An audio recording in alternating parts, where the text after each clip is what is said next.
mistake, kind of. So sorry. So it was a little abrupt. I don't really Quick, clean it up. I'm done.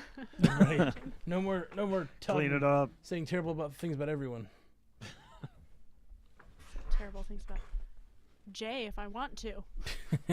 Oh yeah, you want to make it that kind of cast? The infighting has to Again? stop. We're going live, guys. Again. Roll my sleeves up and get to work.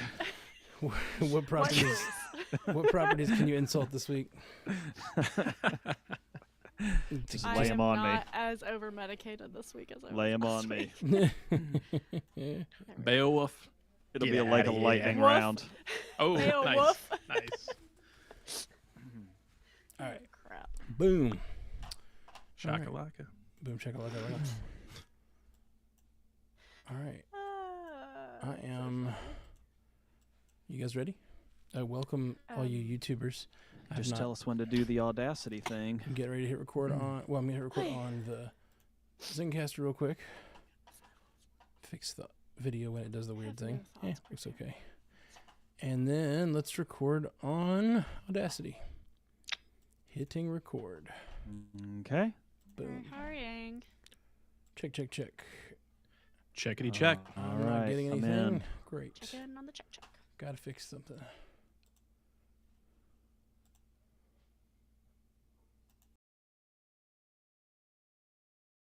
I'm picking up good vibrations. She's giving me excitations. Good. Get it, Haley. Good Do little. you know that's my secret talent? Finger Where's the snapping. jazz hands? Where's the jazz hands?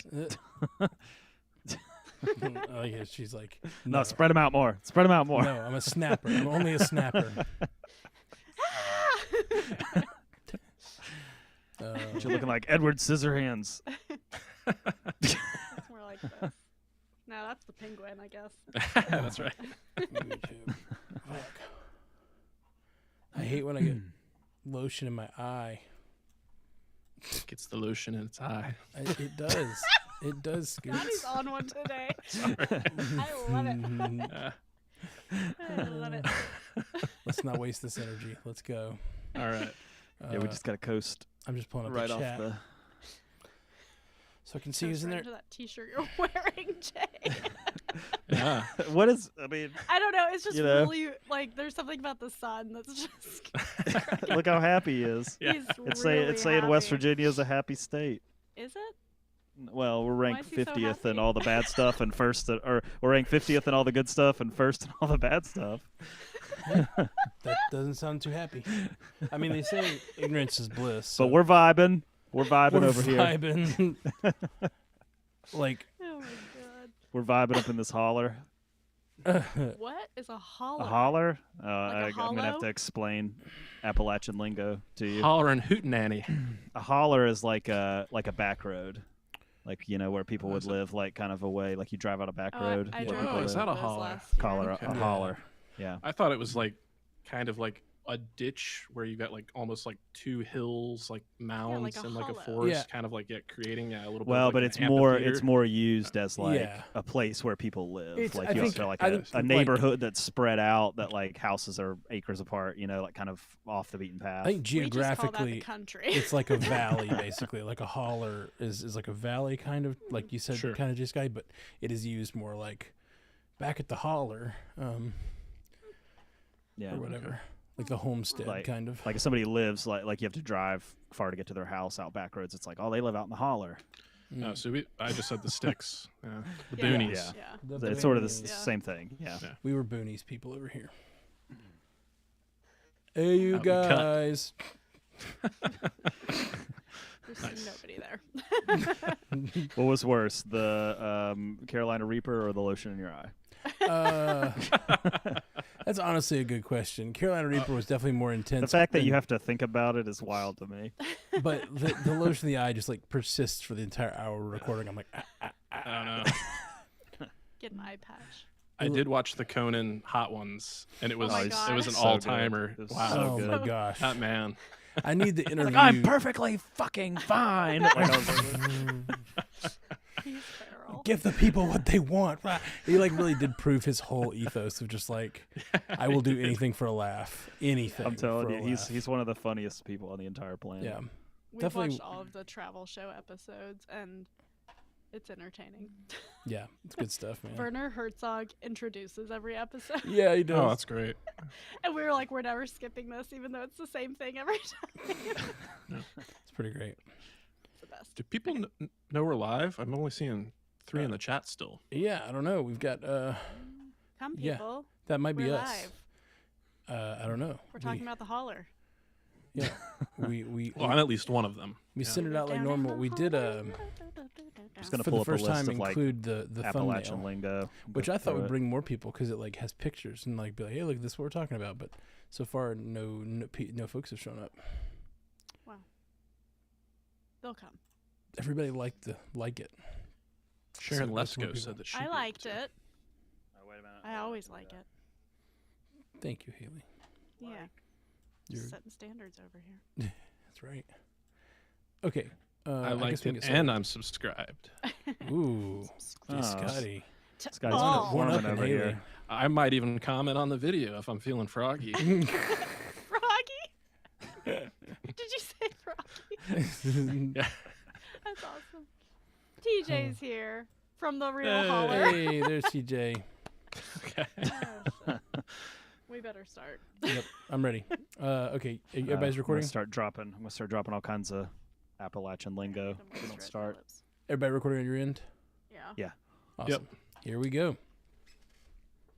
Supergirl has a premiere date. More Marvel TV and X-Men news. Dune Prophecy releases a trailer, and box office shenanigans begin again. All that and more on this week's Multiverse news.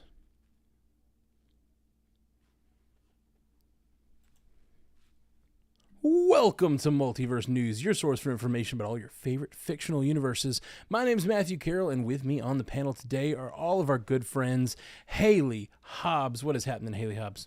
Oh, it's the day we bring the news you want to hear. That's right. And J. Scotty St. Clair. Yo, yeah, it's all good here. Just trying to beat the heat, and I'm not referring to all the piping hot news nuggets we got. No, you don't want to beat that at all. You want to rub up against it a little. Something like that. And Jay Sisson, what's happening, man? Oh, not too much. Just happy to be here with you guys on a Tuesday night. Ready Mhm. to talk some news. Always a good Tuesday when we all get to be here together. Well, first off, as always, we're going to start the show with a 5-star review from Apple Podcasts. We have It's DJ Dave says, if you're looking for the one-stop podcast to catch up on all the news from all over the universes, then this is the cast for you. Marvel, it's here. DC, all over it. Harry Potter, damn straight. Always leaves you with a smile on your face. What Sir Mix-a-Lot should have said is, I like tiny butts, and I cannot lie. Stay classy, Multiverse. That's what you call a review. That is That's how you do it. talking about 5 setting stars standards. for that 5-star review. Yes, Yeah. we give you 5 give you stars. 5. It's DJ Dave. Good stuff. Hey, this is me stopping podcasting to ask, should we do a short thing about how we were wrong about that one thing last week? Oh, about the that Jay Agatha got trailer? catfished. Just I because just thought if I ignored it, everybody would forget about it, and then I could gaslight them all into thinking that they made it up. well, I was just Where'd you hear that? I wasn't gonna name any names. I was just gonna say it happened. I Oh, can by bring the it way, up. we messed up. I can start it if you want. Okay, sure. Okay, cool. Okay. Go for it. Well, before we start, I have a confession to make. Can I treat this like a confessional booth? Yeah, we're not just gonna tell this to anybody, Jay. Just us. When was your here. last confession? Just us four. Last week, I may have gotten fooled by a fake account on Twitter that the Agatha All Along trailer would release last Friday, and then we said it like it was fact. But my original plan was just to, ignore it and then pretend like it never happened. But I feel like I should probably mention it. That it's good. even some of us newshounds sometimes get fooled by the fake True. news. Does your soul feel clean after your confession? 12 Hail Not sure Marys, yet. and then you'll be good. Yeah. I don't know. 12 Hail Hydras, then you'll be good. There you go. All right. Up first on the news today, we have is it Millie Alcock? Yes. Yeah, that's right. I kept thinking it was ACOC this week, and I think at one point thought that last time. Too. I think so. Yeah, and I think I practiced it as ACOC last time because I thought it was an I. I don't know. I just messed it up in my head. Now I think it's ACOC every time I see it. Okay. Here we go. All right. Well, first up in the news, Millie Alcock will show us her superhero landing when Supergirl Woman of Tomorrow premieres on June 26, 2026. Other than Sasha Kaye.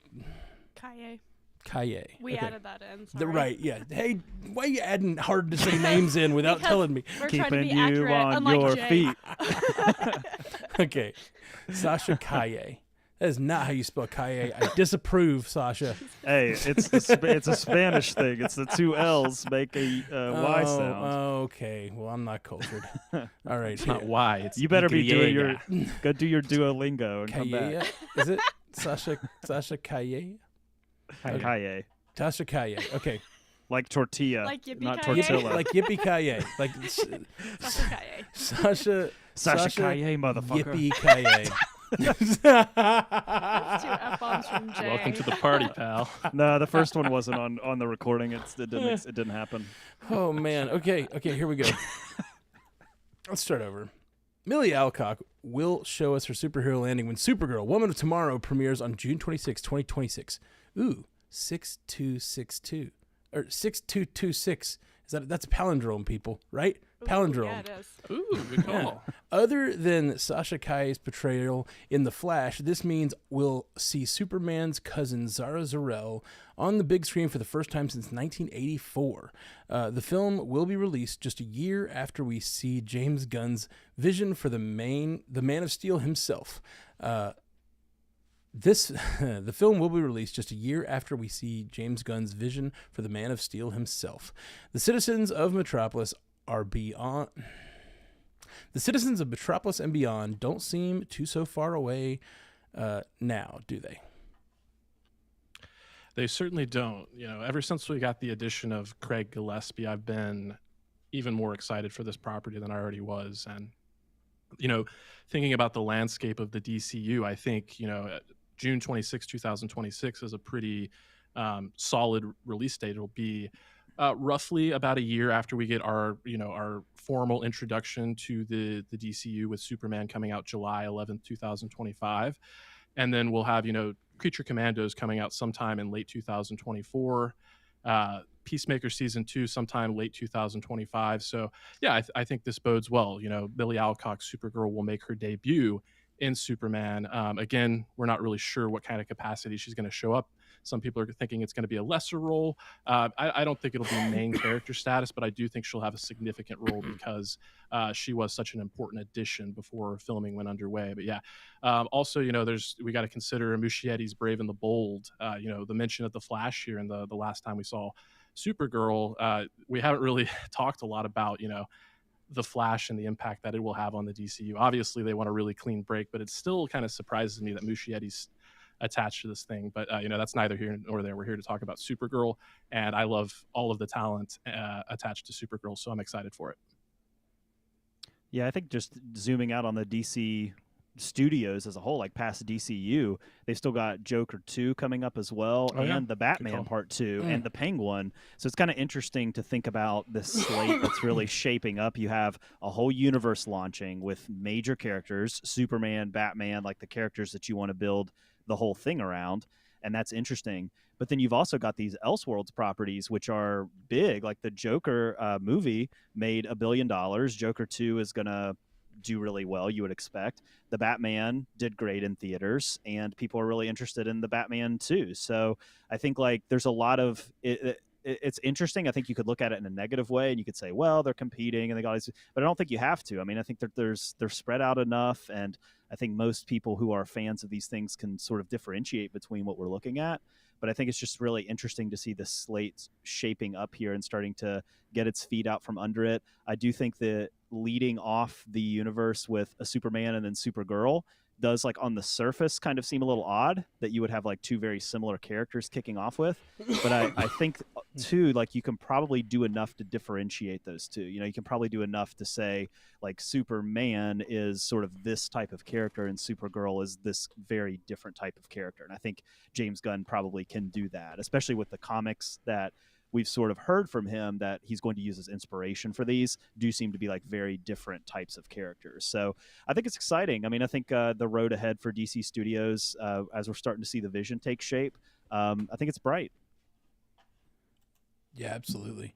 I'm all in. I'm all in on this. I'm just excited to hear a studio starting to really roadmap what they're doing, and it's sounding like really realistic and like it's going to happen. You know, I've been frustrated these last few years with Marvel, and so if DC could sweep me off my feet at any point, this is the time. Like, I think a lot of fans are looking for a good contiguous universe that'll have a lot of connection, and if nothing else, and it's coming from James Gunn, so I'm always in for a James Gunn film.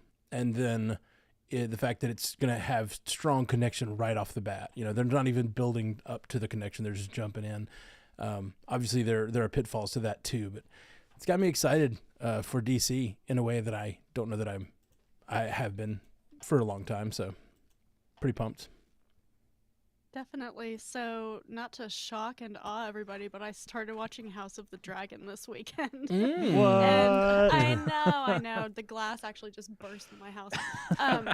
No, I've enjoyed it a lot, and I've really liked Millie and her portrayal of Rhaenyra, and so I understand what James Gunn saw in her and why he wants her to play this role.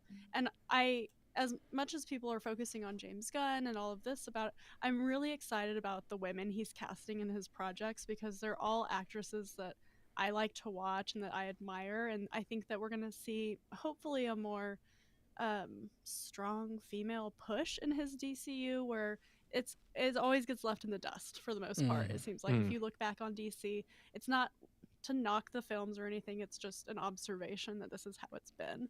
And I think that these are efforts we're seeing to change that, and I'm really looking forward to this. I wanted to start reading these comics this week, and I just haven't had time. I think that's a really good point and a great perspective. And one thing that you said, Jay, that kind of like my ears perked up to is, you know, thinking about Superman and Supergirl being the first characters that we focus on. We got to keep in mind this first phase is called Gods and Monsters. So I think it is fitting if you're focusing on godlike characters. And again, I don't know if I'm ready to see, you know, Supergirl be depicted as a monster or really have a deconstruction of the character like that when we haven't really had, you know, a fully fleshed out version of the character on the big screen in quite some time. We have heard that this is going to be a darker version of the character, so I wonder if they're going to play around with that at all. Like our gods could be our monsters as well, you know. So Well, and James Gunn is really good at character work. Like, he's earned the benefit of the doubt when it comes to like developing characters and developing backstories and dealing with multiple motives. I mean, watching the Suicide Squad or watching Peacemaker or Guardians, obviously, like he's earned the benefit of the doubt in that respect. So I think just you got to trust, I think, in some level that he can bring it when it comes to bringing the motivations and the characters and the backgrounds and all that type of stuff that we like this type of content for, that he can handle that really well and with care. Yeah, for sure. Zara Zarel is hard to say. Kara. I think I said Zara when I read it earlier. You did. Well, someone correct me. I knew it was I Kara didn't too. catch it. I was too busy prepping myself for mine. Scotty was like in the zone. Yeah, It's like an Zero. elementary school where you know you're reading on page 17 and you're already counting ahead and just reading your page.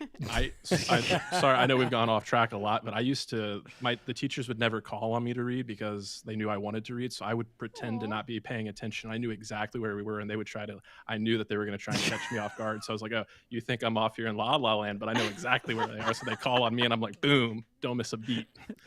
You want to go, Mrs. Smith? Something like that. That's great. That's great. Okay, moving over to the competition here, Marvel. In a move that seems telling of the new direction of the MCU, the Marvel television banner has been reintroduced and will be used for live-action series such as Daredevil, Born Again, Agatha All Along, and Ironheart. The banner was previously used for MCU-adjacent shows, Agents of S.H.I.E.L.D., Cloak and Dagger, and others. Brad Winderbaum, head of TV, streaming, and animation for Marvel Studios, said the idea Sorry. Marker. Brad Winderbaum, head of TV, streaming, and animation for Marvel Studios, said the idea is to let audiences know they can jump in anywhere in the MCU and still understand what's going on. Winderbaum also alluded to a Marvel Studios rebrand that encompasses Marvel Television, Marvel Animation, and Marvel Spotlight. Could this be the death of our sweet, hot, wet, deep continuity? I don't think so. I wouldn't look at it like that. I mean, I wouldn't take it in that sense as a negative thing. I think this is the right move. Whenever we saw Disney Plus become a thing, it was coming off the heels of Endgame. There was a lot of hype around the Marvel Cinematic Universe. And you had this pitch to us, the viewers, that the shows would be can't miss. Like, you had to watch the shows or the movies wouldn't make sense. Like, we heard Feige say that, and those early shows were like that. Like, WandaVision was pretty necessary for understanding the next steps, especially like Doctor Strange, the Multiverse of Madness. And same thing with like Falcon and the Winter Soldier. Like, that was kind of sold as like, hey, this is going to be the next step to see this taking of the mantle of Captain America on a new character. You're going to have to watch this for that next thing to make sense. And we're going to give it the big budget, and it's going to feel like you're watching a 6-hour movie or whatever spread out over multiple parts. And it's just kind of clear that that didn't really do what they wanted it to do, that people didn't really come from the theater, the Endgame theater specifically, to Disney Plus to watch all of the shows. And so it sort of worked in reverse, where I think a lot of people felt, and a lot of it was just because there was so much content. I mean, you think about all of the shows you've watched on Disney Plus that are Marvel. Like, sometimes I lose track. Like, I forget about Hawkeye, and I forget about, like, you forget about some of these other ones, and Werewolf by Night, and all of these different things. And so to me, whenever I see that, I see this as a way to reach the consumer. It's a way to say, look, we know you probably went to the theater and saw Endgame. You probably heard about Disney Plus and you watched a little here and there. Maybe you caught WandaVision. Maybe you caught, Miss Marvel or something, but you're missing a few of those shows. Don't feel locked out. Like, don't feel like you can't go to the theater anymore. Don't feel like you're missing a key, like, cog in the machine that's going to throw you off. Because I think a lot of people sort of felt like that. Like, hardcore fans are probably, like, if you listen to this show, you probably saw everything. You're probably a fan. But, like, you got to think about the wider base of people. You got to think about, like, your friends who are sort of fans, like, you got to think about them, and they probably didn't catch everything. And so it's kind of like casuals, Jay. Right. But that's, that's the majority of people. And so there's a middle ground there where you have to find, where you can't necessarily pitch as like, everything is essential. You have to be like, because not everybody's going to want to see everything. Like, Agatha All Along has musical elements to it, and that's going to really be something that people want to see. But there's going to be a lot of people who aren't going to be interested in that. And then, like, maybe if you watched Falcon and the Winter Soldier, it was like more of a spy-based thing. And then if you watch Werewolf by Night, it's more horror. Like, and I think that's what he was trying to say, was like, we're exploring different genres, we're doing different things. You can pick and choose. You can kind of get your things here and there. You can watch stuff you want to watch, but still come to the theaters because you're not shut out. The stuff is going to make sense. But overall, I think this is a good move. I think it's a necessary move, though, ultimately. I feel the opposite. I think that this will not matter at all to casuals. Like the idea of separating them a little bit matters, but like the banner rebranding, like none of them are going to notice. You know what I mean? Like, that's true. It's you people like us that the people like us are going to be following and go, oh, there's a different banner. What does it mean? People like that are like, oh, it's a Marvel show. Like, those are the same people who were confused about all the different, who were confused when Madam Web comes out. You know what I mean? Does this come from Endgame? You know what I mean? Like that whole thing. Spider-Man's in Endgame. Is this spider character part of that? I think this story is pretty meaningless. I just kind of get annoyed at these rebrandings because it feels like they're putting out as many brandings for their labels as they are content right now, and that's just an annoying place to be. It's like, hey, this is Spotlight, now this is Marvel Television, the next thing's going to be a special presentation, the next there's like 6 different Marvel brandings right now, and I'm like, And they're not saying they're separate. They may be saying they're going to be less essential, but they're saying they're all still MCU. So to me, it just doesn't matter. Just put it under something, and I don't really care about this, I guess. I passionately don't care about this.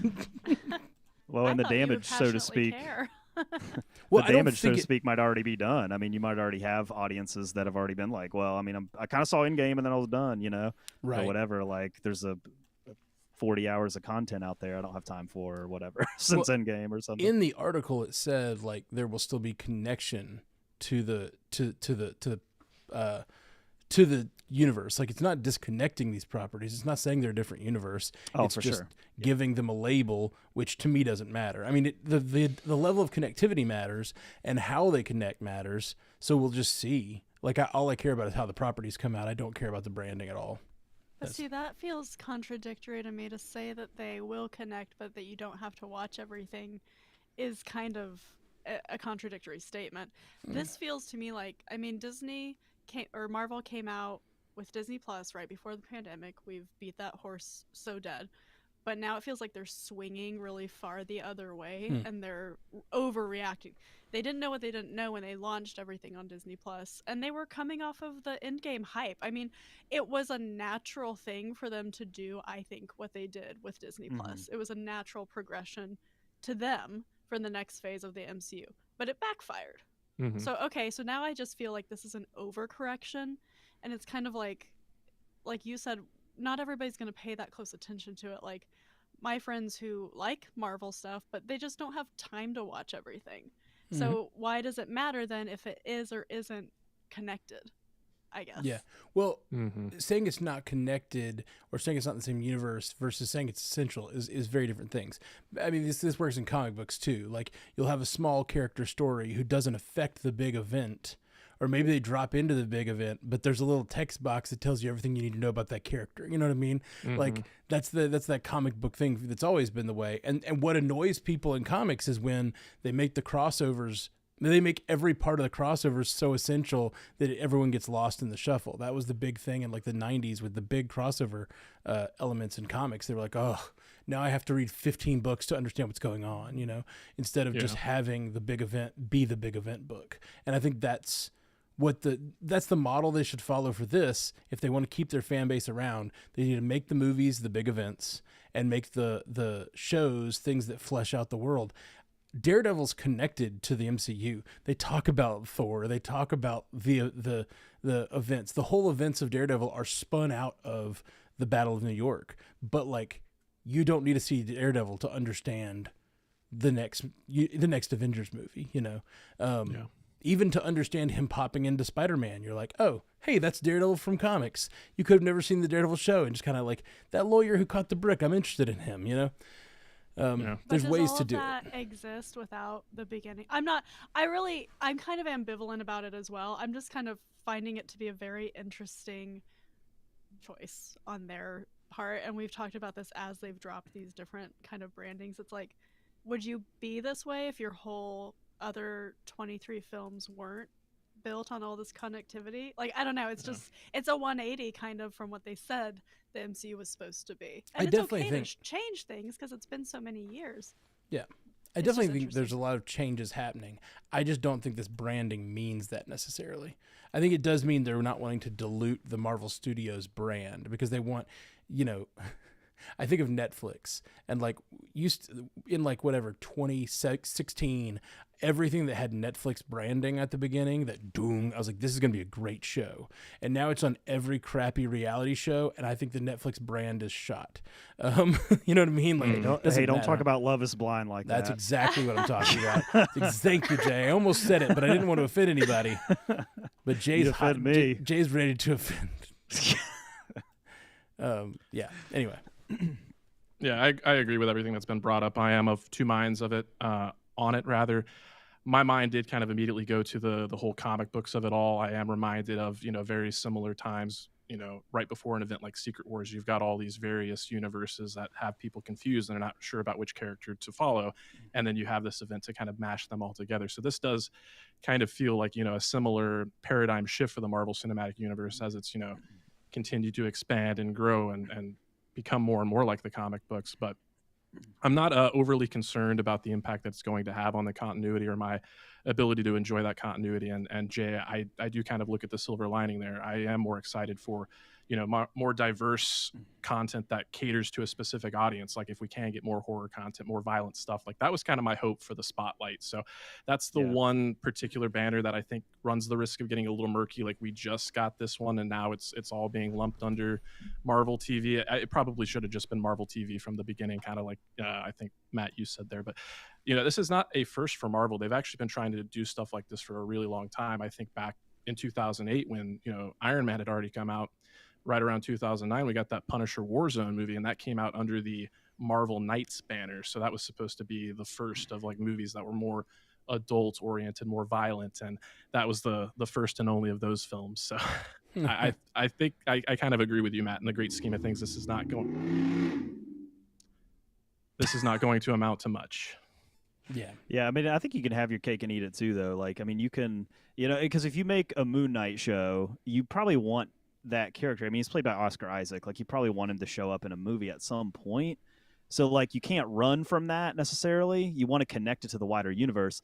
But at the same time, like, you can sell to a creative person. I think sometimes the connectivity thing can kind of scare creatives off a little bit. Like, sure. Hey, you got to make this show, but like, we need you to cover this, this, and this, and you can't do this, this, and this. And there's like all these stipulations on it. And that can feel, I mean, that has been sort of a detractor in the industry for a long time with Marvel, is sort of feeling like you have to, and Feige is good at walking that line, but still you can't run from that there are certain limitations on what you can and can't do, and characters that you can and can't use and things like that. But with this, you can pitch it to creatives. You can say like, hey, you got an idea, come pitch it to us, let us hear it.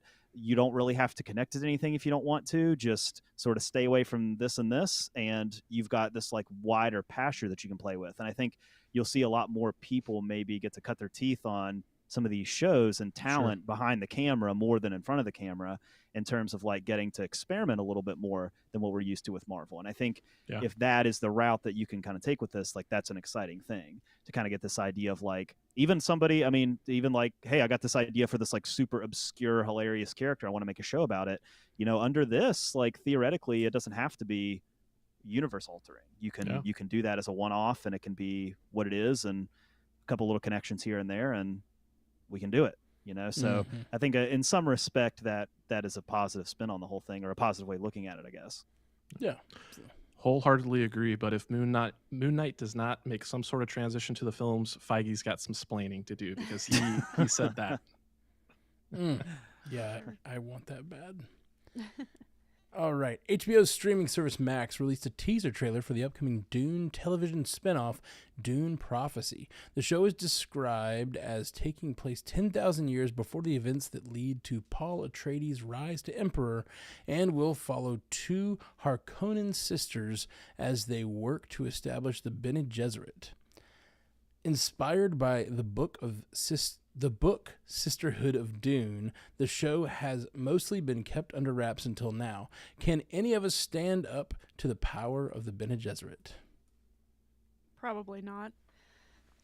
I have mixed feelings about this show. I have not read Sisterhood of Dune, but for something that's supposed to take place 10,000 years before the movies we've seen, it looks exactly the same.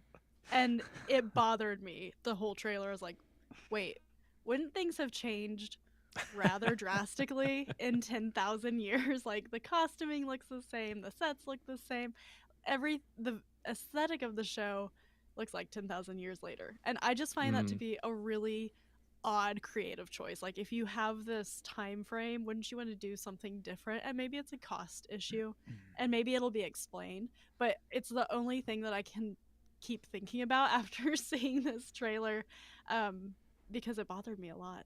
I mean, we're going to watch it for sure, but I just think I just don't know what we're expecting from it. That's interesting that you point out the visual continuity there, Haley, because that certainly was there, but it's not really what I honed in on. But you bring up the time frame there, 10,000 years, and you're absolutely right. We should see some difference in the culture and the costuming and just the layout and the architecture and what have you.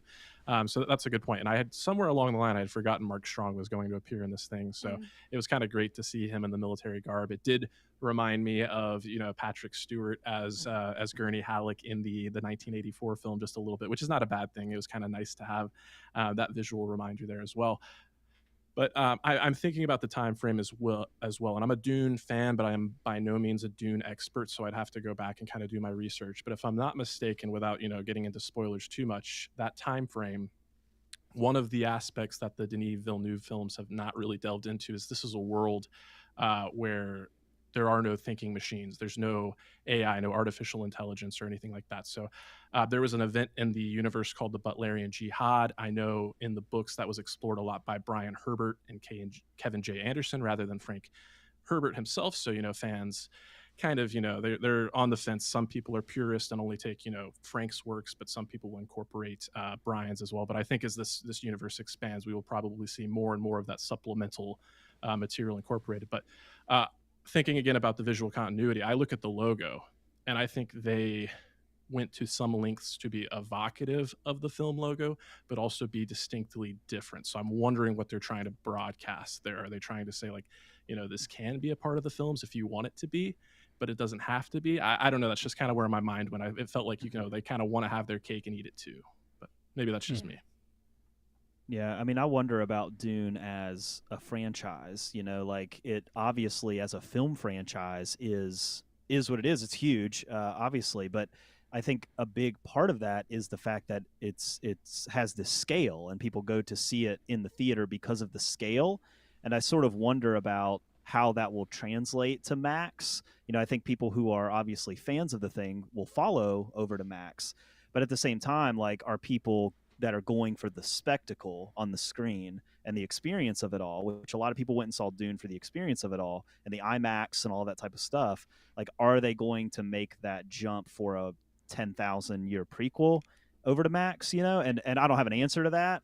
I think you can look at it in a positive or negative way, but I think that that's the biggest question for me is what are we going to do with it as a franchise? If this works, I mean, I guess the sky's the limit. I guess you could keep doing spinoffs if you wanted to, but if it doesn't really necessarily attract a lot of attention or streaming numbers or whatever, or even if it's poorly reviewed, then you're kind of getting into territory of maybe this is just a film franchise. So I'm interested to see that, I guess. Again, I don't have an answer to that question. I'm just kind of interested to see how the audience follows over to Max, or if they do. I think we talked a lot when we were doing the coverage on Bingers, Scotty, Bill, Ashley, and I, about how much farther do you want to go with Denis Villeneuve's Dune, because the storyline gets really weird. Yeah. It's so weird that it's nobody wants to see that on screen. So it is at least smart that they went backwards rather than, trying to encroach on his territory. But it will be interesting to see its streaming success, because we talked about Dune as kind of this niche property. Yes, it's had very successful box offices, but the audiences that were going to see it were kind of a very specific audience. So yeah, I don't know if they'll follow over to this or not. And they've been so quiet about it. This trailer was just kind of out of nowhere. That's and if you didn't know it was coming, you're probably I'm sorry, what? It's a jump scare. Well, a lot of people, when they see these types of first looks or first trailers, that is their first knowledge of that a thing is coming out. People who don't follow the news so closely. So a lot of people, it's always that way. This is always their first thing, So getting quiet can be a good thing. Okay, up next, moviegoers probably should have bought a second ticket for themselves and their imaginary friends last weekend, as John Krasinski's new film, If, didn't quite reach expectations with a $35 million opening in the U.S. Although this means it took first place at the box office, the movie cost $110 million to make, and a global box office of $55 million is still a stumble. There may be hope yet for the kid-centered flick, with a lot of schools across the country ready to enter the summer break. Is there more summer box office heartbreak in store for upcoming films, or will we be surprised by the thin slate of films? All right, I got to own up. I'm guilty this weekend. This was one of the few weekends where I did not go see any opening movies, and it's not because I Give don't. me your AMC A-lister card right now. Revoked. Yeah, and it's not because I don't want to see If. I do want to see If, and I will see If eventually, probably this weekend. But I was just a little too busy last weekend, and the word of mouth and the reviews haven't been incredibly strong. They haven't been bad, but it's just been kind of muted. And a lot of what I've heard is that this is kind of a family friendly film that leans more towards the adult themes towards the end. So if you've got kids and you're planning on taking, maybe do some research, look into some reviews. I don't know any specifics there, but for my own purposes, that actually excites me a little bit more and makes me more interested to check this thing out. But I will say I noticed some of the headlines out there that the trades that do box office reporting, and people were putting headlines out there that If dethroned Kingdom of the Planet of the Apes, and that's the only reason that they spun it that way, is because they wanted to use that wordplay, dethrone. So I respect it, but I see what you're doing, because this is not a win, and it really does make me look back at not last weekend because we had Kingdom, but the weekend prior. But the weekend prior to that is when we were talking about the Fall Guy. And at the time of this recording, Fall Guy is now available on digital, not 3 weeks since it released. Yeah. It should have been a blockbuster to kick off the summer. And this is what's happening. So it's just super disappointing.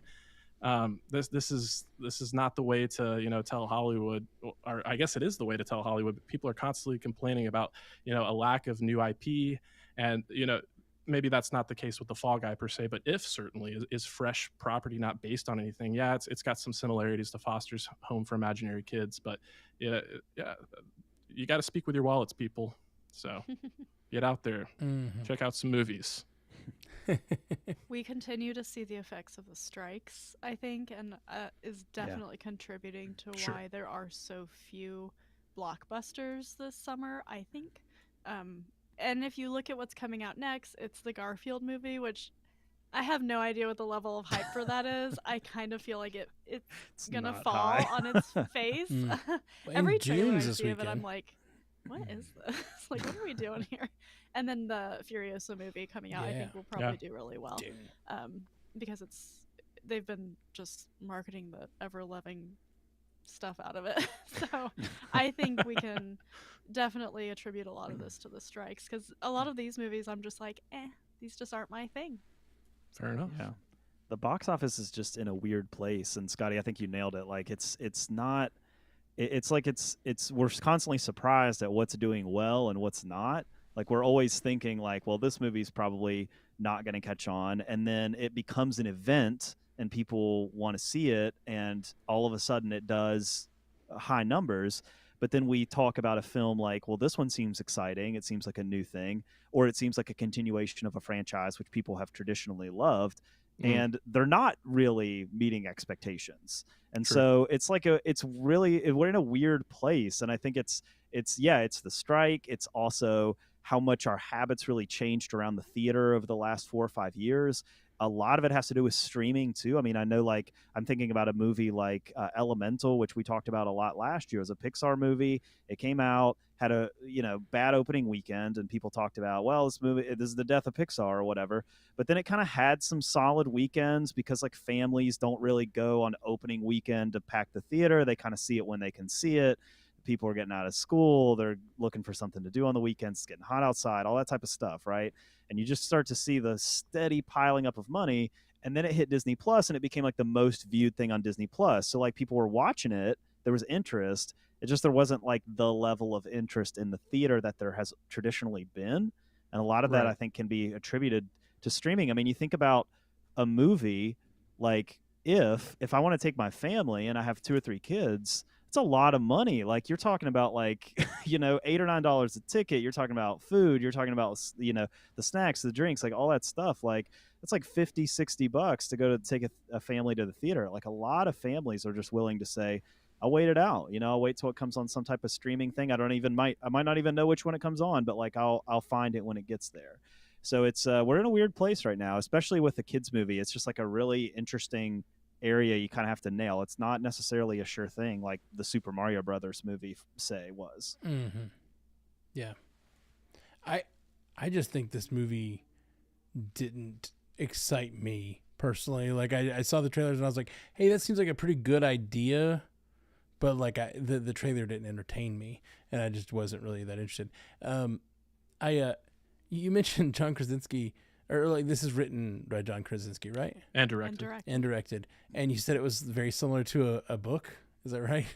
There's a Cartoon Network cartoon series, obviously on Cartoon Network, called Foster's Home for Imaginary Kids. I only saw an episode or two. I remember my younger brother being more into it. It was a little after my time, but yeah, it kind of disturbs me after like a lot of sort of allegations around Quiet Place being very similar to another book, right?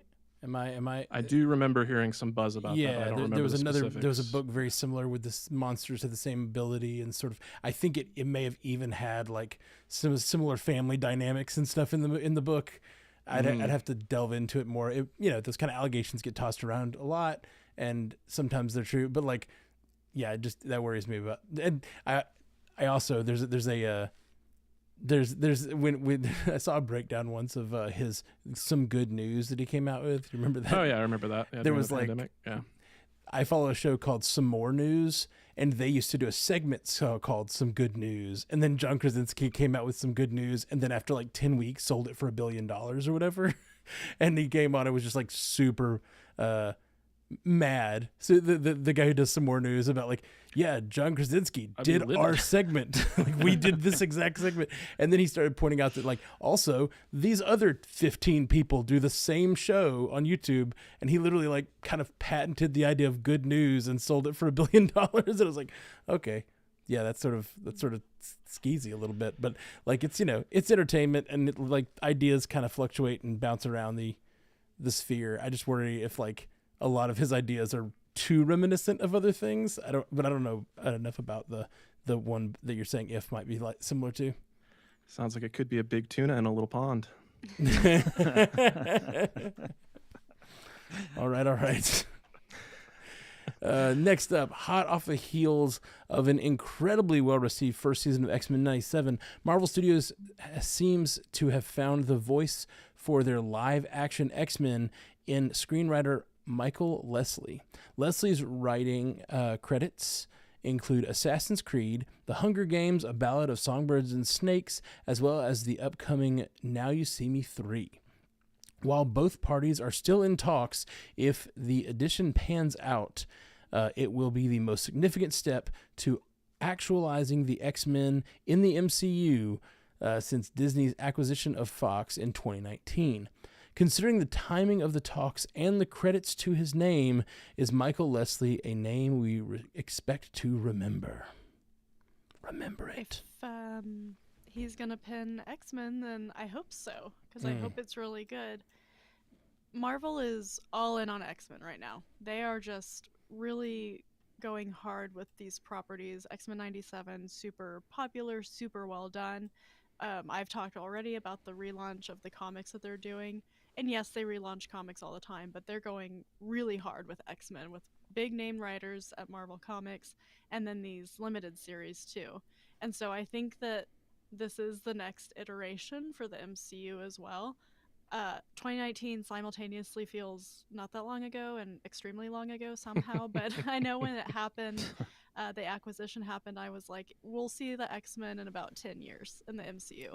And I think that I'll be close to correct about that, because if they're just now talking to somebody to write the movie, and I think they're going to really take their time with X-Men and really make sure it's really well done, lives up to people's expectations for super beloved characters. I mean, we all have our favorite characters in the MCU, but to me, as I've gone through this journey of being a fan of these things, nothing speaks to people quite like the X-Men does. And I know that Feige, having gotten his start back in the day on the X-Men movies, I think he'll really want to treat this right. So get excited, but you're going to be waiting just a little bit still. Indeed.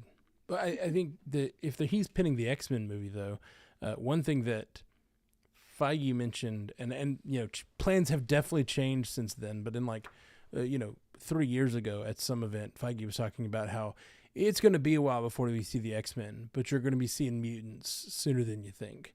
And we've already seen Kamala Khan brought out as a mutant, and now we're getting Monica Rambeau jumping over and seeing some X-Men, and we're getting Wolverine jumping into the MCU with Deadpool. So I think that it's possible we may not get this X-Men movie till, like you said, 2029, but it's very possible that like we will get. It's only 5 years away. I know, yeah, I know. You said 10 years. I'm like, yeah, you might be right, but it's very possible they will have a couple standalone X-Men movies between now and then, or some more integration of the characters into the sort of overall MCU, or just the idea of mutants emerging. Maybe we'll get some like villains that are mutants or whatever, and then the X-Men will sort of like bring all of that together.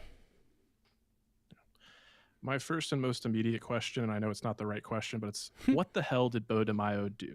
Why? I was talking about this yesterday on source pages because Yeah. I think it must have been something personally, because the way they split, everything seemed fairly amicable from the Right. movies. Yeah, and he's still been, on social media as the show's been, it's now had run its course, and he's been kind of chiming in all along the way, and still seems, very pleased with it. But I did not expect him to make the transition from the animated series to the movie per se, but I thought certainly he'd be a consultant or something like that with the extremely positive reception here. But yeah, it's just still so weird to have no idea what he did, and we'll probably never know, and that's okay. I can be okay with that. We're not a tabloid show, but I just I had to bring that up. I want to know. Yeah. I do too. I do. Speak for yourself. Yeah.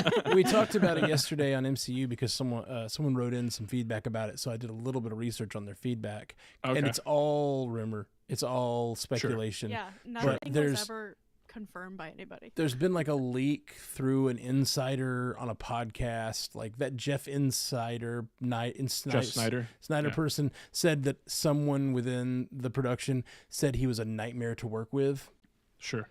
But like maybe, but also that just the level of like, it might be that he's terrible to work with, but not a bad guy. You know what I mean? Some people are just really hard to work with because their creative force is too strong or whatever. I mean, a lot of the guys I love, it comes out later, everyone on the set hated them because they had such a strong vision and held to it, and sometime in an asshole manner.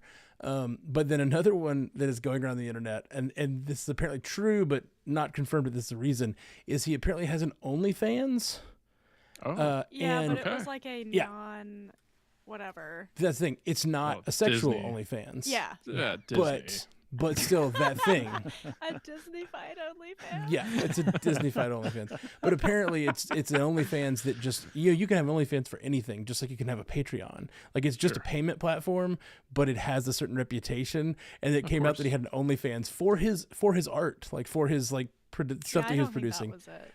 Yeah, I don't think so either. But that's the two reasons that are being kicked all around the internet. Is that he's bad to work with. I think bad to work with is more likely, but I think the OnlyFans thing is funny. Also, every article that talks about the OnlyFans thing has a big shirtless picture of him, which is just super misleading because that's not apparently what the OnlyFans. Bad I want to go journalism. Clickbait. Yeah, it's total clickbait. Total clickbait. To bring it back to the X-Men, I'm sorry for derailing us there for a little bit, but Matt, you were kind of talking about how there is the potential for them to seed some characters and just the idea of mutants, and they've already done that a little bit. But I also brush against that a little bit because I think you look at X-Men '97, and while I'm somebody, I had familiarity with these characters. I watched the classic animated series. I'd seen all the movies. I did not go back to revisit that animated series in preparation for this. And I know, seeing the responses on social media and the internet, a lot of people went into X-Men '97 as their kind of first foray with the X-Men, and it works. So if they just wanted to roll out an X-Men film without any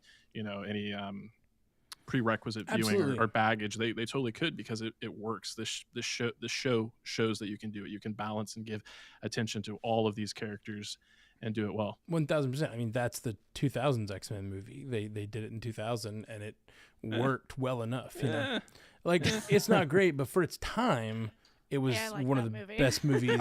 I think that comic movies we've ever had. I think it's a solid movie, but I do think even from that first one, Wolverine is kind of being touted as the main character because he was the most popular. Yeah. Sure, but I mean, if you look at X-Men '97, the first episode's very much Cyclops episode, and now the entire season you could say is kind of Cyclops and Jean Grey focused. But like that's the thing about any sort of story you put out, either episodically or as a movie, like it kind of needs a focus to character. We've talked about that a lot, and I think like No any doubt. X-Men, if you introduce a full team, you're gonna have to pick and choose who's on screen more and who the story is built around. You know, with the original X-Men, it was like giving Rogue and Wolverine the sort of like Wolverine's your hero character, and Rogue was the character that you sort of got to see through the series through her eyes or whatever. See the X-Men through her eyes because she's new to the group or whatever. Yeah. So there's always going to be that element, I think, in good storytelling. Sure. But yeah, we'll see. I mean, I think it's possible to just introduce a team like crazy. You know, we've got Guardians of the Galaxy. I think is probably one of the best examples of that. Of course. Just Yeah, and I know Eternals is not everybody's favorite. I don't hate the Eternals, but I think they can look at that as an example about, you know, an approach to that. And did it work as well as they wanted to? No, not necessarily, but I think it really worked for some of the characters in that film. yeah. Yeah, the casting for this is going to be fascinating as it starts to happen because you got to cast people, a lot of people, and they got to be able to stick around and pop up. I mean, you don't want to just do one. You're casting a Fantastic Four, like you want them to pop up again. You got to keep that team together. We've already seen the Avengers go their separate ways, so like, what are you going to do about that? So you've got this universe, I mean, with a lot of pieces. Like you've got the Avengers, now you're adding the Fantastic Four, now you're going to add the X-Men. Like these are all separate corners, but like theoretically, like you want them to cross over. You got all the street level people, you got all the cosmic stuff. Like, will we see those characters come together in some capacity? Like if so, you really got to have your ducks in the row in terms of like who you're casting and how young they are, and like can they hold together a franchise and all of that. So I'm interested in the writer. I'm definitely more interested in the director though. Like when we finally get that news, which we don't have yet, but when we finally hear who's directing it, I think that's going to be big. Like that's going to really open up the conversation about like what type of movie is coming together here. And I would imagine it's gonna be some time probably before we get a solidified director for this thing, but it's moving. Like there's a lot of momentum around this right now to already have a writer. Like it's getting off the ground, and the conversation's there. Yeah, they should bribe James Gunn back for this one. Oh, he'd be fantastic for an X-Men movie. He would be so good for X-Men. Oh yeah. Okay. It's not happening though. No way. He's got too much to do at DC. Well, guys, we are Multiverse News. If you're listening, you probably know that already. It's in the corner of the screen. But if you want to support the show and you want to get an ad-free audio version of the show every week in a podcast feed, you can do that at patreon.com/Multiverse Newscast. So check out patreon.com/Multiverse Newscast. It's $4 a month, and you support the show, and you get ad-free access, and there's some Patreon polls, and there's just some fun we have over there. So some giveaways from time to time. That we do. So check out patreon.com/Multiverse News, and we'll be back in just a moment with the lightning round. Cool. Bloop. Do. Welcome back to Multiverse News. When you last saw Multiverse News, we were talking about the X-Men, and now it's time to talk about some more Marvel. Our Spotify poll this week was: do you think the Agatha name changes were planned from the beginning? And we had a pretty good resounding win for no. Most of you said 59.6% said no, you don't think they were planned from the beginning, and 40% said yes. So it's a solid split. What's the vote here? What do you guys think? I think no. Agreed. I agree. I think no. I think it's giving them a lot of credit to think yes. I mean, that's like you're telling me somebody came in the room and they're like, listen, 2024 will finally reveal that this is For Agatha 3 all years, along. let's catfish them with different names. Yeah? All right, let's go. No. I just think Not how marketing works. usually the simplest explanation in these cases is the right explanation. You know how it worked for that movie Day After, or what is it, The Edge of Tomorrow? Edge of Tomorrow. Well, that wasn't What even, was that? they didn't even change the names a bunch. They just gave it a terrible name and put it in theaters that way. Yeah, They changed it after the fact. It was called Edge of Tomorrow, but all of the marketing used like live, die, repeat, and even like on the DVD and Blu-ray, it's like live, die, repeat, and bold lettering, so everybody thinks the title is Live, Die, Repeat, but it's based on a manga, and the title of the manga was All You Need Is Kill. So it's like this joke that there are 3 titles for this movie. Mm-hmm. Yeah, it's and Edge of Tomorrow is a great movie, and Edge of Tomorrow is like universally the worst name for it. Like the other 2 names are so much better. All You Need Is Kill is so good, but it does sound so schlocky. I can see why like a Tom Cruise movie wouldn't want to be called All You Need Is Kill. It sounds more like a Jason Statham movie. But like Brad Pitt killing him softly or something like that. Yeah. All right, we'll dive into our lightning round. You guys know how this works. I'm going to read a story, and then if you'd like to comment on that story, you claim it by buzzing in with your name, and then throughout the entire lightning round, you get 1 rebuttal, and you might sneak in a tiny bit or 2, but I'm watching. Up first, Poker Face and Russian Doll star Natasha Lyonne has joined the cast of Fantastic Four in an undisclosed role. Jay, doesn't matter unless I know who she's playing at the end of the day. You know what I mean? Like I just can't get. I mean, we've heard about Malkovich. We've heard about at least we know who's playing Galactus. But like we're hearing these mystery roles, and hey, I like her. I mean, she's a good actress, but I'm just not that excited till I know who she's playing. But it is fun to watch this cast fill out. Rebuttal. Given Jay Scotty mentioned last week the idea of this being not just a Fantastic Four movie, but like a fully fledged Marvel universe that is dying off, and I've been obsessing with that idea ever since he mentioned it, and I really like the idea of her casting as like Black Widow, for instance, and like the idea that some of these characters that are being cast are fleshing out more of the Marvel universe, not necessarily Fantastic Four characters. They may be characters that are destined to die, but like it's kind of a fun idea that they could be filling out all those other roles that maybe even roles that were filled by other actors before.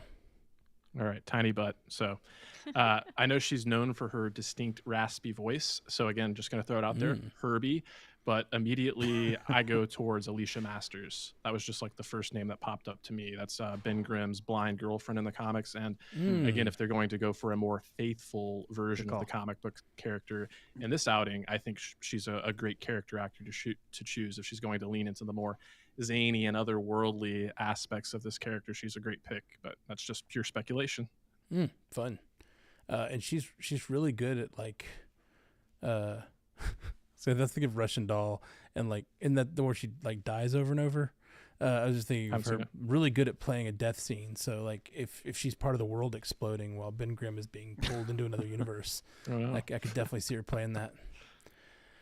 Lionsgate is developing a John Wick spin-off movie around Donnie Yen's assassin character, Kane. Yen will reprise his John Wick Chapter 4 role in the untitled project set to shoot in Hong Kong in 2025. The franchise expanding film will, with no director yet announced, will follow the events of John Wick 4 as Kane has been freed from his obligations to the High Table. Scotty, well, this effectively spoils the last scene that we had for John Wick 4. Yeah, good point. It's been a while, right? It's cool. I like Donnie Yen. He's a great action star, and John Wick is a great franchise. So if they want to continue that character, I'm definitely down for it. Sweet. 1996 golf comedy Happy Gilmore is officially getting a sequel at Netflix, with Adam Sandler returning to reprise his role. Matt, don't ruin my childhood, Adam Sandler. Don't do it. Just getting that Netflix money. I mean, yes. Yeah, Netflix loves Adam Sandler. Yeah. And I love like a gritty older man reboot. I'm just kidding. This won't be gritty at all. But I love these like come back 20 years later and play the character again roles. But I am nervous because I haven't seen anything exciting from Adam Sandler in a long time. I feel like most of his movies have kind of fallen flat, except for his dramatic roles. So it's like I feel like his comedy movies apparently make money and they do okay, but they keep the budgets really small, and it's like it's just a bunch of him and his friends getting together to like go to Hawaii or whatever all the time. Like it just feels like I don't know that he's taken his comedies that seriously lately, or he's kind of lost his comedy voice, in my opinion. So if he's going to revisit this character that was very beloved in my childhood, I'd like him to like bring his A game, is all I'm saying. I want you to bring your A game, Adam Sandler. Amazon's Marvel drama, Silk Spider Society from Sony Pictures Television is no longer moving forward at the streamer, but Sony does plan to shop the series to another studio or streaming service. Haley, I want to see what they do with Noir first at Amazon to really reserve judgment, but Sony, what are you doing? Like, what are you doing? You better be shopping it to Disney Plus, okay? Okay. I don't think Disney Plus. They're like, you like it's Spider-Man's adjacent. You like that, right? You eat this up. Silk is a Maybe cool we character. won't. Yeah, Silk is But badass. it's hard to just throw you into Silk, I think. Oh, for sure. Yeah. Mm-hmm. All right. Sony Pictures announced last week that I Know What You Did Last Summer, a reboot of the film with the same name as the original 1997 horror slasher, is set for theatrical release domestically on July 18th, 2025. Jennifer Caitlin Robinson will direct, and Jennifer Love Hewitt and Freddie Prinze Jr. are currently in early talks to return. Scotty, at the time of this recording, it is May 21st, 2024. So July 18th, 2025. Yikes. Mm-hmm. Maybe give it a Tiny little more butt. time in the oven there, please. Tiny butt. Scotty, you could be in this movie because you got multiple names. Okay. That's right. Good call. Everyone has 3 names. I like it. I think we know who the killer is on this podcast. Oh. We know what you did last summer, Jay Scotty. Well, now I have to kill you. Oh my God, you said It's all been leading to this moment. Finally, the season finale for season 2 of the groundwork is being laid for the season finale of Multiverse News when Jay Scotty goes on a killing spree. Told you to Or stay we just classy. Just couldn't stay classy, could you? Or we just make our movie that we came up with. Yeah. Yeah, I like do that. it. Last week, Disney announced that Hulu is teaming up with the estate of author James Clavell to extend the FX series Shogun for 2 additional seasons. A writer's room is currently being assembled. Shogun is currently the most viewed show in FX's history. Scotty, I know we talked about this one a little bit last week with the possibility for a second season, but now knowing that a 3rd season is a possibility as well. Like Haley, I think you mentioned that James Clavell had a whole series of books that took place in this era and this location in history. So yeah, I guess there is source material there. But what really sticks out to me is the fact that this was the most viewed show in FX's history because it's a phenomenal show. I think it's appointment viewing, but I didn't think it was all that accessible for a casual viewer or your average viewer like this. Not necessarily a show I would recommend to my mom, but it seems like it was everybody and their mother was watching this thing based on that. So good on them. Tiny Butt, it seemed to really capture the zeitgeist of sort of the geeky, like I didn't watch this, but I heard about it in every one of my normal sort of, geeky channels that I follow. And even on this network, almost every time I was on with any of you guys, we're talking about Shogun.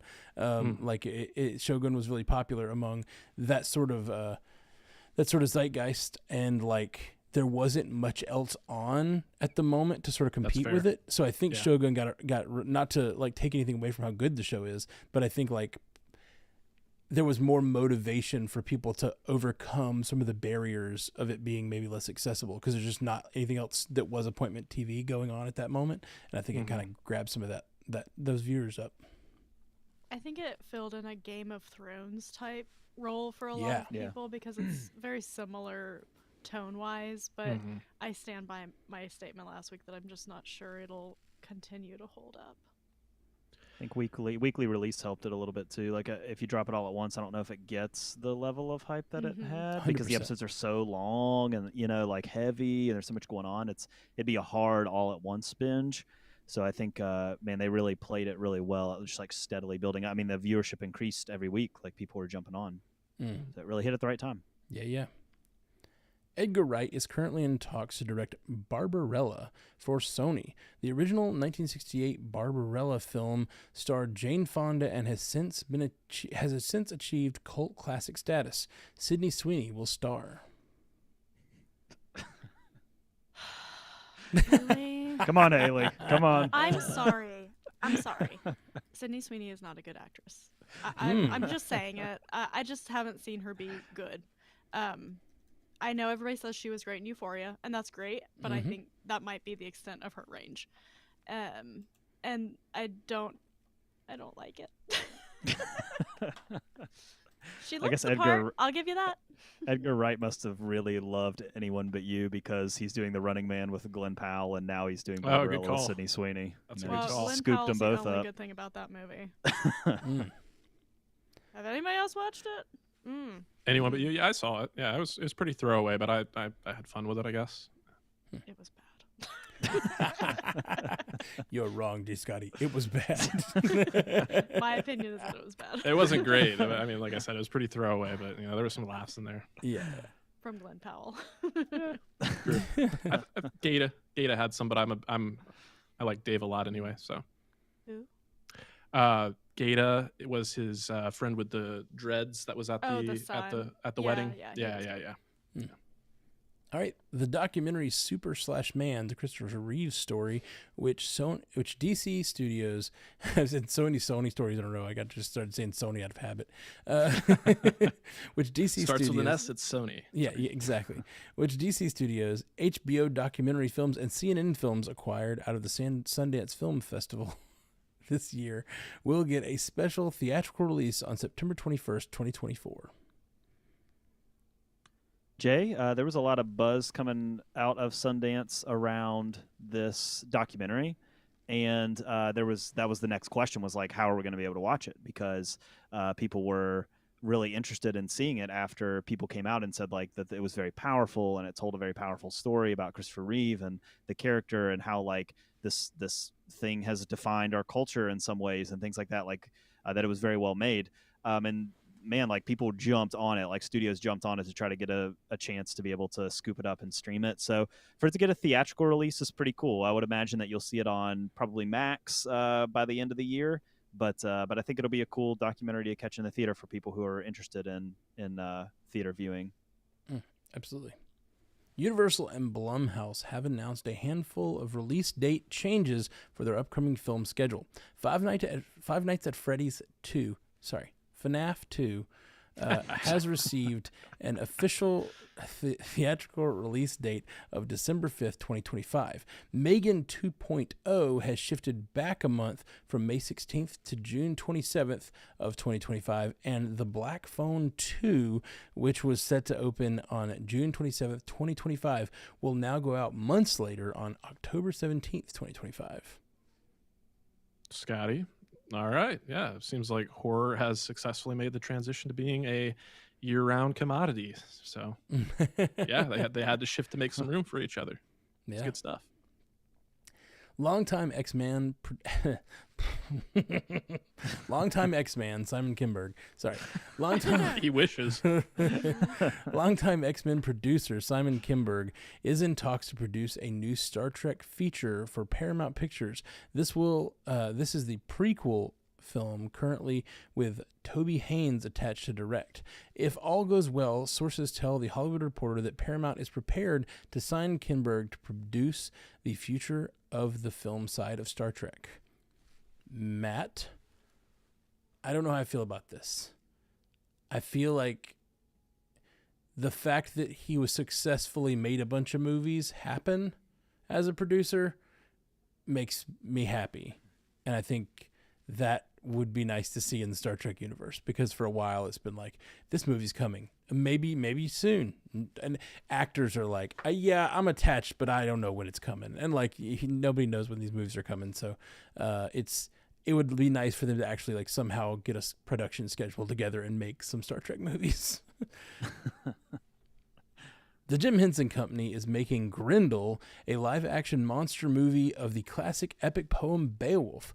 Jeff Bridges will play the titular character with a supporting cast that includes Dave Bautista, Sam Elliott, Bryan Cranston, and others. Scotty, okay, we were talking about this one off air as we were preparing the show, and I didn't recognize that this was being done by the Jim Henson Company. So this takes my excitement from being pretty muted to now I am definitely excited because Jim Henson and the Jim Henson Company are the masters of puppetry and bringing practical creatures to the screen. So we did have that 2007 version of Beowulf where Ray Winston was doing the weird Polar Express thing. But yeah, no, now that I've learned more about this, a combination of the talent plus the practical puppetry that's going to be on display there, yeah, this is going to be one to keep an eye on for sure. Yeah, it sounds like a lot of fun. Get that like labyrinth vibe going for Beowulf. I could totally see that without the bulge, but yeah. No, man, you can't have labyrinth vibe without the bulge. That's just not the labyrinth vibe. Okay. During their recent upfront presentation, Netflix announced that their show The Three Body Problem will receive additional episodes to finish out the story that season 1 started. Jay, this show was streamed a lot. It probably surpassed expectations for Netflix because they did not renew it for a season 2 like immediately, which is what they usually do. But their choice of words was interesting. They didn't call this a season 2, and the person who made this show came out recently this week and tried to clarify that this is not really a traditional season 2. It's that they started a story and they ended the story with season 1, but that there's still a little bit of story that they wanted to tell. And so Netflix is giving them the opportunity to have a handful of episodes to finish out that story. So if you're a fan of that and you like the first season, that's really good news. In an interview with Entertainment Weekly, Jerry Bruckheimer confirmed that he is actively developing 2 Pirates of the Caribbean films for Disney.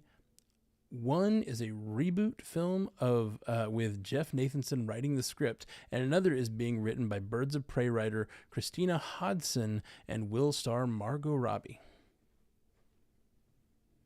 Haley, I think let these dogs lie, Jerry.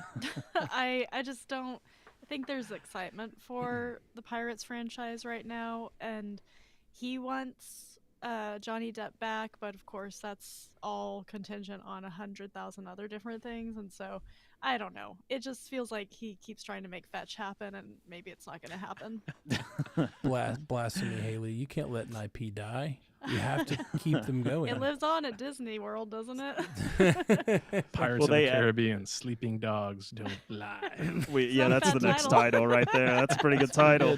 If you told me that was the title, I'd be like, of course it is. Like, that makes total sense. We have talked on this podcast multiple times about how Jerry Bruckheimer just talks, and like if the person interviewing him just lets him talk, that he will keep saying things. And I bet Disney was so mad when they heard this because they asked him, like, well, would you bring Johnny Depp back? Because that's the question you would ask Jerry Bruckheimer, because he, like a lot of people would be like, well, listen, blah, blah, blah, blah, blah, blah, blah. Like, like they just like give you the political answer. Jerry Bruckheimer went, if it was up to me, I would. Like, I really want to work with him, but it's not up to me. And it's like, Disney's like, why would you say that? Like, because it's up to them, and they don't want Johnny Depp in a movie right now with the just what's happened with Johnny Depp over the last couple of years. And apparently he was a nightmare on the Pirates 2 set. It's always been the rumor. And so, I mean, it's, I don't know. I'm with you, Haley. Like, is there a lot of people beating down the door for Pirates? Probably not. There's probably less if Johnny Depp's not in it, because that's why people like that thing, I think. Like, he's kind of the main character of that whole thing. Yeah. So, yeah, it's weird. We're in a weird space with that. But, hey, we're going to get a couple. So, buckle up. Margot Robbie supposed to be playing like a Johnny Depp style pirate? Is she supposed to be a pirate character? Or is she supposed to be a someone else? I could totally see her embracing that and doing it really well. Like her work as Harley Quinn is awesome. I'd kind of love to see her be a pirate. Fun. Okay, that's our news for the night. Let's go around the circle here and tell everybody where they can find your stuff online, any projects you're doing right now. Haley Hobbs. Well, if you haven't gotten enough X-Men talk, and we know you haven't, Brian and I just kind of geeked out about X-Men 97 on Source Pages last night, and that episode is live. We're also talking Doctor Who with Karen and Liz Klein, so if you want some fun reviews of the current Doctor Who season that's on Disney Plus, we're doing that. Yeah. Sweet. Just got St. Clair. Yeah, over on the Bingers Assemble feed, you can hear my voice a lot between the Planet of the Apes coverage and the Mad Max coverage that's just getting out there. So check that out. And then Animation Deliberation, the podcast where we take action animation and cartoons seriously, but not too seriously. And Jay Sisson. Yeah, weekly I'm at Commute the Podcast, where you can learn 3 interesting things in 20 minutes. We did a rebroadcast episode this week, but we'll be back with a new one next Monday. Sweet. And you can find me all over the Stranded Panda podcast universe. StrandedPanda.com. Bunch of podcasts there. Check them all out. They're all great people doing great work. So we'd love to have you check it out. And hey, if you like our little outro music, that's a song. Check out my music, Matthew Carroll on Spotify or Apple or whatever. That one's called My Baby's Gone. Yeah, never mentioned that. You still on MySpace? You ever on MySpace? I mean, I assume the account still exists. Is MySpace still around? Hold on. I don't know. MySpace.com. Is Tom still there? Tom's not going anywhere. Yeah, man. All right. It's taken a long time to load. I don't know if anything's going to be on the other end. Okay, it still exists. It's all music, though. Yeah, I think they like transitioned to a music platform only at some point because that's all. This is a whole other conversation. I got to get out of here. I'm going to derail the show. Indeed. I'm Xing this out right now. All right, guys. Well, we will see you next week. Peace. You stay classy, Multiverse. Better stay classy. You stay classy or else. I know you didn't stay classy last summer. It was a classless summer if there ever was one. All right, stop the recording. Good stuff. And great job, everybody. Great casting with you all. And thank you, folks over here on YouTube for hanging out with us. Andre says, yeah, did you guys hear that X-Men 97 couldn't use Deadpool? I did not heard that. I heard some rumblings about that. Yeah, I guess that was the... Wouldn't be too surprised. Yeah, it may be why Wolverine took a little bit of a backseat as well. Yeah, it's possible that we don't know what they're going to be doing with the universes and stuff, but maybe we know we've seen in the trailers like multiple versions of a Deadpool type character. There could be like, I don't know, something weird about the multiverse and Deadpool being singular or something like that. Who knows? Ryan Reynolds is like, this is mine. Don't touch it. Probably that's the most likely scenario. Yeah, it's pretty I got a brand to protect over here. I got a brand to protect. All right. Well, we're all uploaded. Thank you guys for hanging out, YouTube. We'll be back next week with more Multiverse news. Peace. Bye. Bye.